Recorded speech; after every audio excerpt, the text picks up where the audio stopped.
Атамбаев Центрадан 3 миллион сом алды. Атамбаев тигин алды, муну алды дегенде мен жөнгөгөм, эл өзү эле түшүнөт кылса. Манан караса эл түшүнбөйт экен.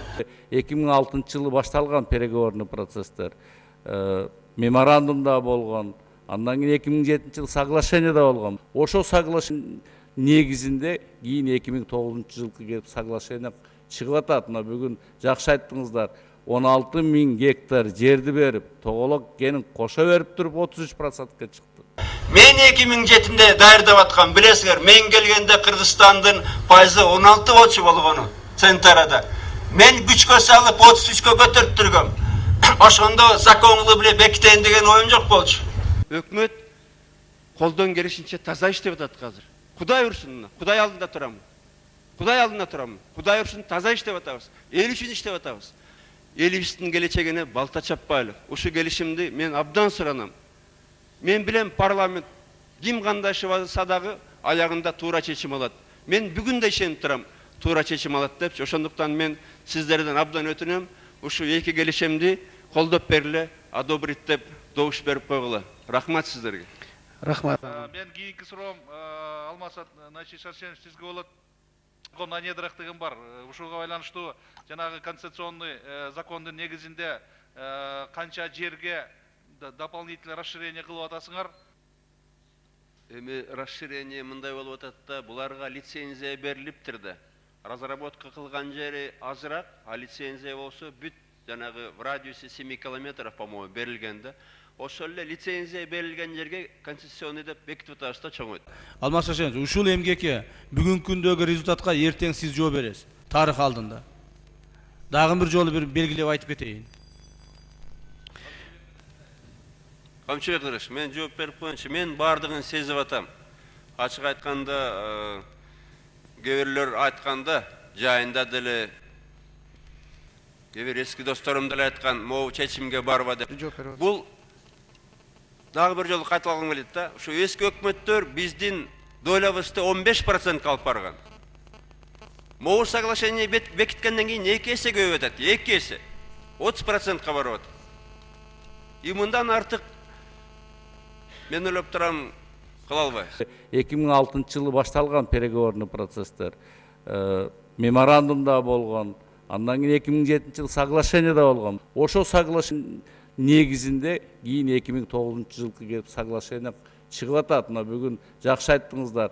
16 миң гектар жерди берип, тоголок кенин кошо берип туруп 33%га чыкты. Анан кийин налог боюнча деле айтсак, эми көздү жакшылап ачып туруп, жакшылап цифрларды карасак, буга чейин алынган налогторго караганда, мына жаңы соглашение менен алынган налогтор кыйла өсөт да. Кыйла өсөт. 2009 жылкы келишимди айтып жүрүшөт, бул Кыргызстан үчүн ыңгайлуу деп. Ооба, кандайдыр бир жагынан, салык жагынан ошол убактагы иштеп аткан салыкка караганда мында көбүрөөк төлөп калышкан. Көрдүңөр го. 67% акция колунда алып туруп, эчтеке кылган эмес да өкмөт. 67% менен. А эгерде өкмөт таза болсо, 10% колунда болсо дагы дайыма чындыкка жетише алат. Анткени это публичная компания, КАМЭК. Кеп биздин өкмөттө болгондо дайыма. Бирок экинчи жагы бар. Эмне үчүн алар бизге акцияны кошуп берди? Анткени ошондогу 16 миң гектар жерди, анда астында 40 тонна алтынды ошол кумтөргө өткөрүп берип отурат ошол келишим менен. Анын ичинде жанагы атайын корголо турган заповедникте кирип кетип отурат. А 40 тоннанын наркы 2,5 миллиард доллар бүгүнкү күндө. А бизге ошондо 15% кошуп бердик деп атышат. Ушу азыр түшө турган мына акциянын баасы 15 долларга жетсе эле миллиардка барат акциянын баасы. 20 долларга барса 1,5 миллиардка барат. 1 миллиард 200 миллионго. Ошол акча 10 жылдан кийин керекпи же азыр керекпи? Азыр керек бул акча.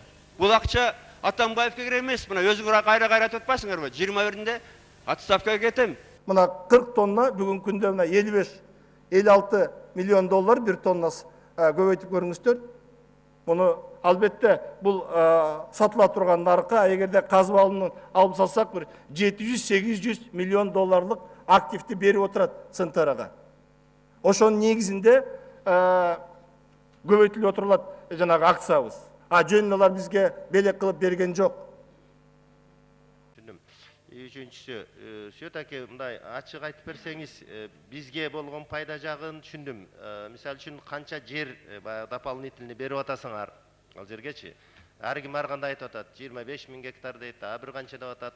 Анан кийин ориентировочный бүгүнкү күндө разведанный уже аныкталган запасы ал жерде канча бар? Азыр урматтуу депутаттар, бүгүн атайын төрөган орун басарынан да уруксат алып сиздерге бул проект контора дегенди компьютерлериңизге киргизип койдук. Ушул эки жерде бир топ суроолорго жооптор дагы бар. Жанагы дополнительный берилген жерде канча алтын бар деп айтылып атат да мурдакка караганда. Мына осталось запасов и ресурсов на 487,81 тонну дейт да. В целом, эгерде биз жанагы лицензионный площадь менен конституционный площадьты бириктирсек деген. Айырмасы канча ошондо? Жок, айырмасы ушул 787 тонна. Концессионный соглашениеда канча? Мына бул жерде мындай болуп жүргөндө, мурунку генеральный соглашенияларга ылайык биз бул эмеге ЦНТРга атайын площадьты бергенбиз. Мына бул соглашениеда жазып коюшуптур, статья 4 пункт 13. Обязательство правительства в случае расширения месторождения. Правительство предоставляет КСП преимущественное право на инвестирование и проведение геологоизыскательных работ в радиусе 7,5 километров от периметра границ Кумторского месторождения. Далее именуется район разведки. Целью обнаружения новых рудных тел, а также на освоение выявления месторождений рудных участков на конкурсной основе при прочих равных условиях с другими претендентами. То есть это было заранее у нас в соглашении оговорено, что они будут иметь преимущественное такое право. В случае, если мы одобряем это соглашение, мы хотели бы, чтобы именно вот эта статья, она заработала у нас. Biz дополнительно эчтеке деле өргөн жокпуз. Биздин закон анедик атайын көтөрүп чыксаңыздар болот. Ошо боюнча ким ошо рекини лицензионный площадь кылып геолога разведка калган болсо, бүгүнкү күнү он имеет преимущественное право на эту площадь.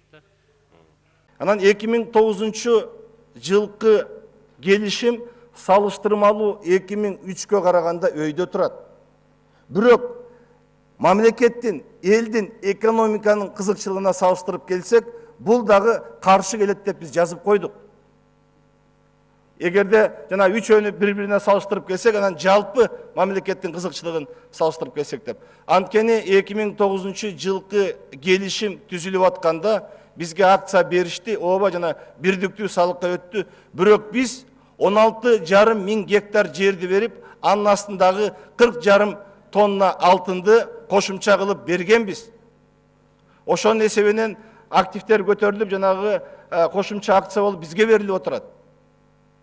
Биз муну дагы жаздык өзүбүздүн справкабызда. Анткени бардыгы салыштырмалуу. Анан жанагы эле частный компаниялардын кожоюндорго ойлобогула 32 миллион акцияны бериш оңой болду деп.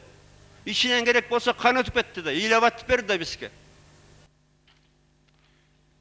Менин экинчи суроом Алмаз Шаршен сизге. Мана азыр Акылбек Үсөнбеков сөзүндө айтып кетти. Жаңы соглашение боюнча дополнительный жер бөлүнүп берди, разведкага деди, мен түшүнбөй калдым. Ошо канча жер бөлүнүп берди? Сесиңизде жокпу? Султанович, мурун эле берилгенде лицензия берилген. Бир площадька. Ошол эле площадька концессионный соглашение бекитип берейин деп атабыз. Ошол эле. Үчүнчүдөн, жаңкы 25 000 гектар жерди бул отдельный соглашение болуш керек. Ал жерде канча запас алтын бар, муну реально эч ким айтпай атасыңар, объективдүү түрдө примерно монча деп. Ошол жерде отдельный соглашение болуш керек. Эгерде кумтор иштете турган болсо, болбосо отдельный тендер өткөзүшүңөр керек. Мен ойлойм, буларсыз бүгүнкү берип аткан соглашениеңер кечекиден анча деле айырмасы жок болуп калат. Рахмат. Вот возьмите Кумтор, какое было соглашение плохое готовил Атамбаев в 2007-м, и какое прекрасное мы сделали, то есть Максим сделал. Но Бога не боится. Өкмөт колдон келишинче таза иштеп атат азыр. Кудай урсун, Кудай алдында турамын. Кудай алдында турамын. Кудай урсун таза иштеп атабыз. Эл үчүн иштеп атабыз.